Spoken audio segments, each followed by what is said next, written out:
Good. Welcome back, everybody, to the Recovery Files. I'm here with George Plesniak. George, we've had the pleasure and opportunity of working with some of the most talented people in the field of addiction treatment. I believe from a delivery of services standpoint, we learned so much from our patients and our colleagues, much more than we could ever learn in a college textbook. What are some of the things that you've learned by example through some of the people that you've worked with over your 25 plus years in the field? Yeah, that's a great question. You know, wow. So the majority of my experience, as you know, has been residential care. I spent 98% of my years in this field has been residential care. There's something about residential care that I love. I love the excitement of it. I love uh, spending time with the patients. But what I learned very, very early on that I've truly grown to appreciate is the beauty of a team. I was never going to be that guy that wanted to go into private practice, largely because I love working with colleagues. I love feeding off the energy of other people, learning from them.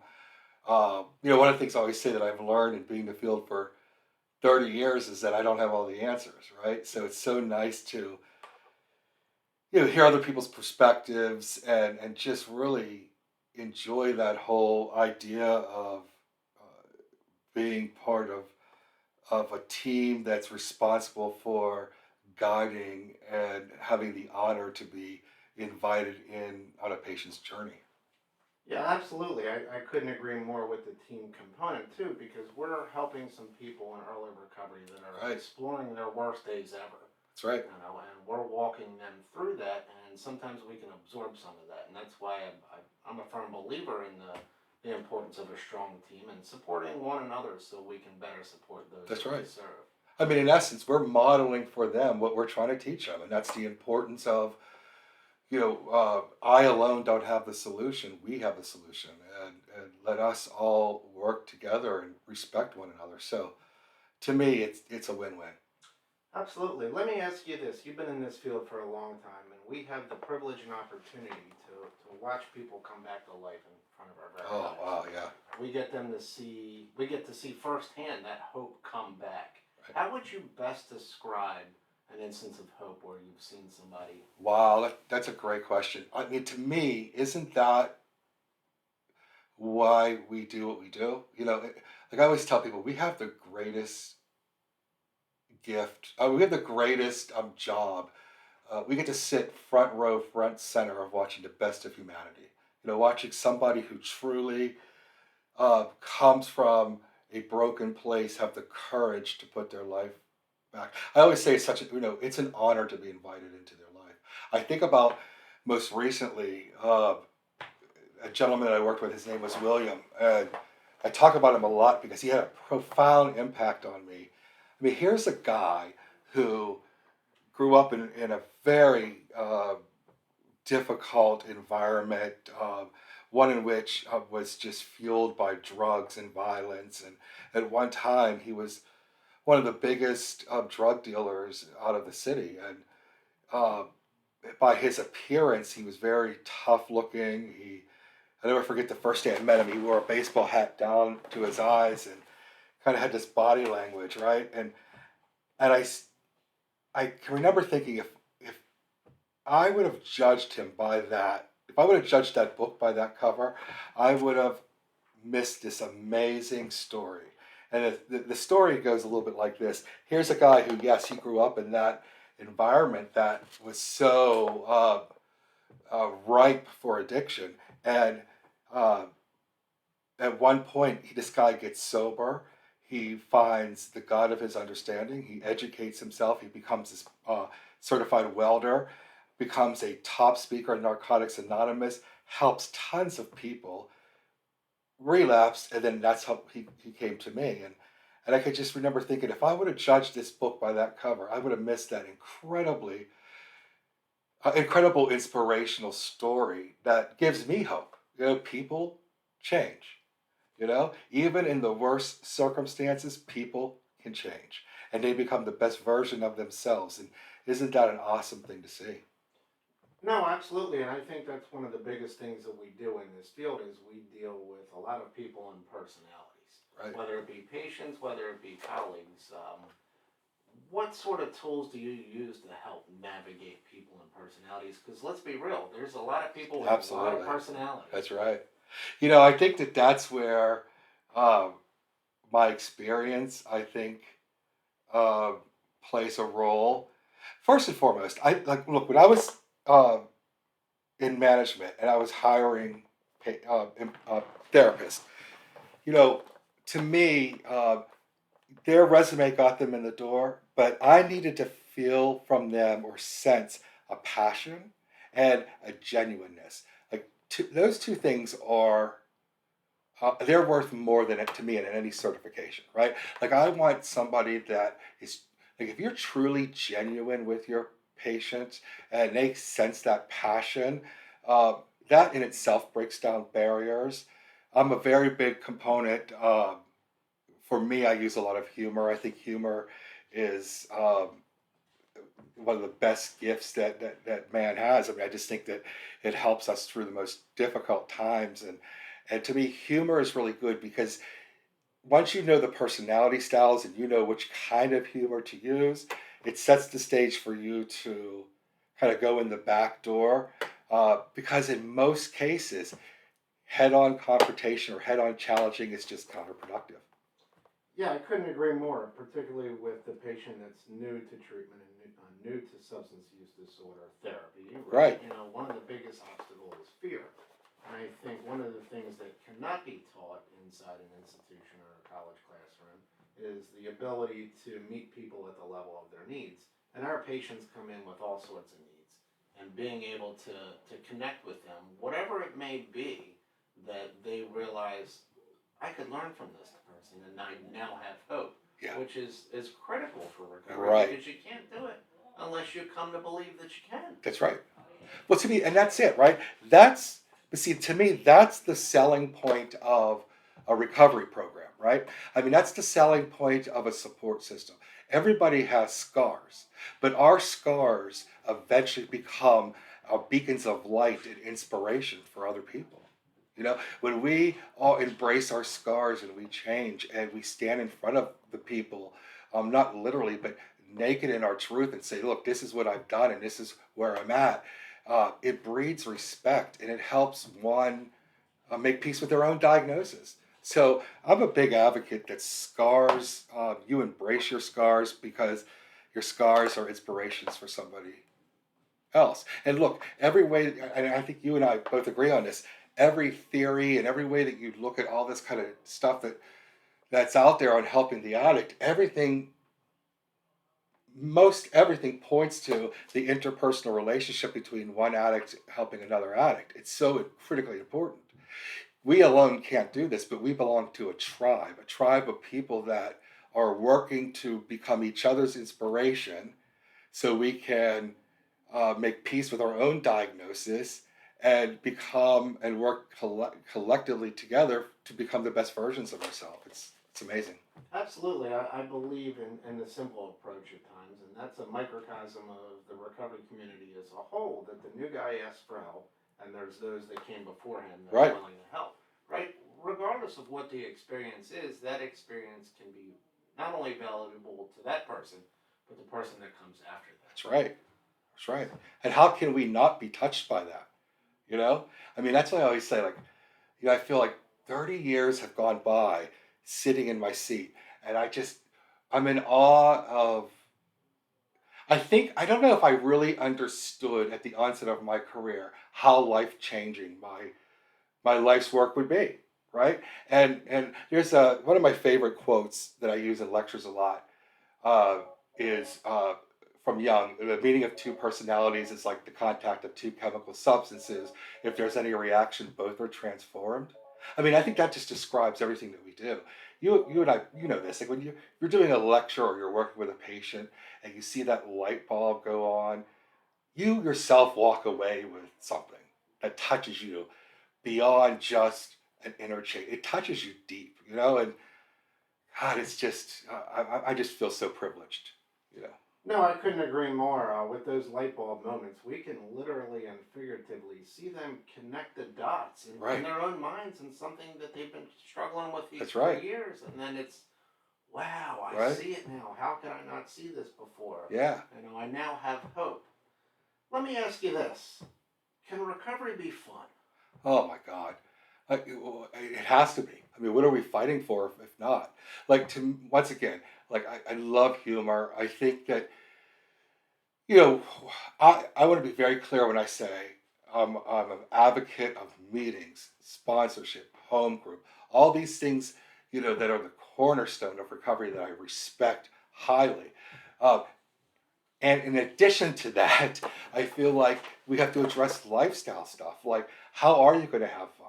We live in a time right now where, if you're older like me, there's adult kickball leagues and there's adult um, uh, dodgeball and stuff like that. That, to me, it hits the physical fitness aspect of one's recovery, but it's also an outlet to have fun. And so, to me, absolutely, I think it is our responsibility as facilitators, especially people who are new to recovery, and showing them that it can be fun, and there is ways to. I mean, look, one of the things I tell my patients is that you could do almost everything that you've done for fun in recovery. You just have to have a different strategy, right? Like, you and I both share the love of music.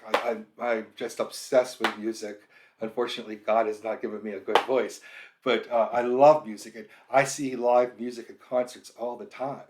And if there's someone that has that love, you know, you go with people in the program, you go with safety plans, but you could still do it, just have a different strategy. It's important. Absolutely, absolutely. And I feel that music is such a powerful tool in Oh recovery. God. Sometimes it can describe for us what we're incapable of describing for Yeah. ourselves. And that emotional identification, right? We may struggle to verbalize it or externalize it, That's but right. sometimes music can capture those feelings for us. What song would you say describes addiction and or recovery the best that you're aware of? Wow, that's a great question. Um, you know, First, before I answer that question, I love what you said, because I think that people listen to music for different reasons. I happen to. My main reason is I love storytellers. I love people that can tell a good story. But some people listen to music just for the I don't know if this is the right word, but the musicality of it, the beat, or but for me, it's always been about lyrics and the artist saying something in a way that you wish you can say, right? So when I think about active addiction, of course I'll probably go to my favorite band. But there's a song called Chameleon Boy by Blue October. And what I love about the lyrics is, and I can't remember the exact lyric, but it's something like, "Here I come to you to tell you that I'm a mess. What kind of mess I mean? It's that type of gasoline that robs you from being your very best," or something like that. And I just love that because it really, to me, describes, addiction robs us. It's not who we are, and it robs us from all the beauty, the light within us, and takes it away. Um, so for active addiction, I would say that, oh God, for recovery, there's so many great songs, but for recovery, for me, and even if a song doesn't have anything to do with recovery, it's more about the feeling of it, is Cat Stevens' Peace Train. It's a very important song to me because when I was a kid, my father would play that song. I grew up in a very small home. We didn't have a lot of money, but my parents had gotten this really giant stereo in his wooden cabinet for their wedding. And it was a prized possession. And it was oversized for the tiny little living room.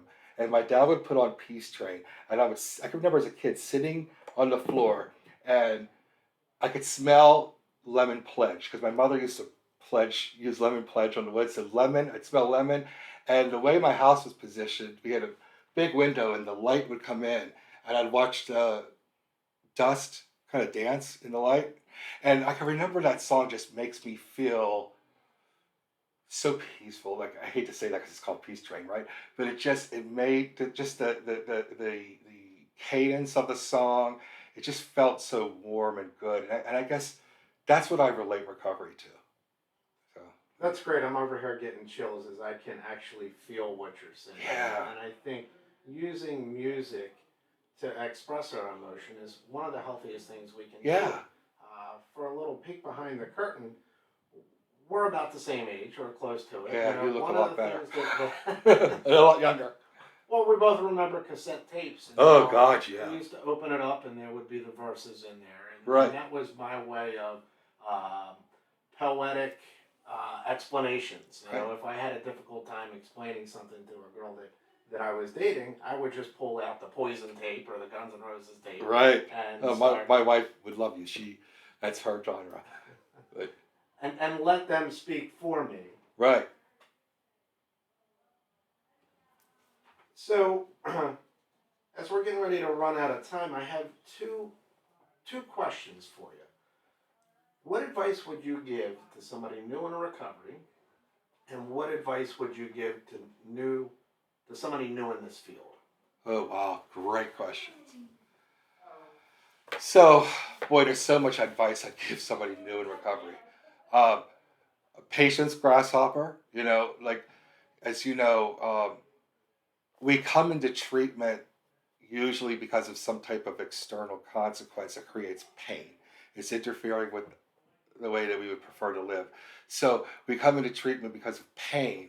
And as you know, especially in the residential care, it's within the first week, this innate need to go fix everything. And it's not about that. It's about being patient and trusting in a process. And that process means that you're not always going to do what you want to do. You have to do what you need to do. And so, therefore, the importance of being patient and following directions, even if you want to go into a different direction, to me is so critically important for the new person in recovery. For the new person in the field, to me, I think I would probably take more of a harsher approach. I can remember when I was in graduate school many, many, many years ago, and they were talking about drug and alcohol counseling, and they said, the average burnout rate is 4 to 6 years. And to me, I have seen people come and go in this field, and the people that make an impact, the people that stay into the field, the people that are dedicated to the field, are people that truly view this as a calling. It is not a job, it's a calling. Now, some people get called because of their own, story of recovery, which I think is beautiful, but not everybody who works in this field is in recovery. You could still have that calling. So to me, if this is what you want to do, I would say, you really need to assess, is this a true calling? Is this something you're really passionate about? Because you have a great deal of responsibility. You are in charge of guiding someone who needs guidance, and that cannot be taken lightly. It's not a joke. Our patients don't deserve a therapist that's just here because of a paycheck. They deserve a therapist who is truly passionate, even in the difficult times, right? As you and I both know, you have those patients that are just so difficult to work with. And we were talking earlier about how rewarding it is when a light bulb goes off. But it could be equally rewarding when you're dealing with the most resistant, difficult patient, when you have that moment. It could just be brief, that brief moment of surrender where you both agree and you see something. And that could be just as beautiful as the spark that goes off whenever both of you are positively impacted. So to me, for a new person in the field, really assess, is this something you're passionate about doing? Because the product that we deal with, the patients, deserve much more than just somebody looking to get a paycheck. I couldn't agree more, and I think that passion shows itself through that genuineness That's that right. you talked about in the beginning. That's right. So, George, thank you so much Yeah, for thank you. sharing with us today. It's been great. I can't wait to have you back. I can't wait to Yeah. continue to pick your brain, because this is a part of the learning That's awesome. process for all of us. Been a lot of Thank fun. you for your time. Yeah, great. Thank We'll you. see you again soon. Definitely, anytime. Thank you, Thanks. George. Yep. Okay. Is it still recording?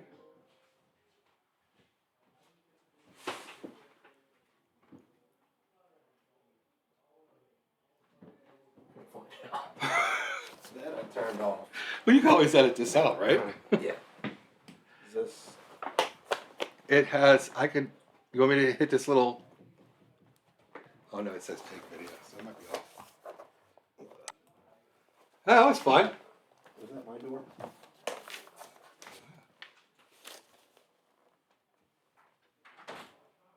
Yeah. I'll come get you, okay? Third time today he's rapped on the door. All right, so I don't know what we did. Oh. I'm gonna have to obviously go Yeah, through everything. yeah. And Yeah, let me know. see what has worked. My phone ran out of storage, which it's had a lot of storage. Yeah, yeah, right. I mean, we were about 15 minutes in. Yeah. I hope at least we got the audio, and then we can play around with. Yeah, that was cool. Let me know. That was fun. How did you feel about I that? love it. You're just somebody that's easy to talk to, right? Oh, And it just is. It's probably the only time where I had a camera on me that I just felt like, I wasn't even really aware of the camera. Yeah, and that's kind of how I want it to be. I mean, it's hard when they're all over the place. Yeah. I don't even know if I'm still taking video. It's also hard when I don't know what the hell I'm doing. But Yeah. I want to have like an organic conversation. Yeah. And I mean, hopefully we got something. Yeah. I got something out of it. Yeah, it was fun. It was Let's fun. revisit this and maybe we'll just do it. Yeah, let me know. I'm curious. Yeah. I mean, we could even, worst case scenario, just do it from the laptops. Yeah. Oh, yeah. Just give you I just think questions it's and I'll fun. record the question. And then There's something to be real easy to play off of, And I think that's the genuineness, hopefully, that comes Yeah. through. Yeah. I'm excited, man. Me too. That was fun. Hopefully there's something in one of these. Yeah, let me know how I'm anxious to see. Yeah, my goal is to kind of splice them all together, particularly using the Wondershare is Okay. Is that what that is? what the That's platform was.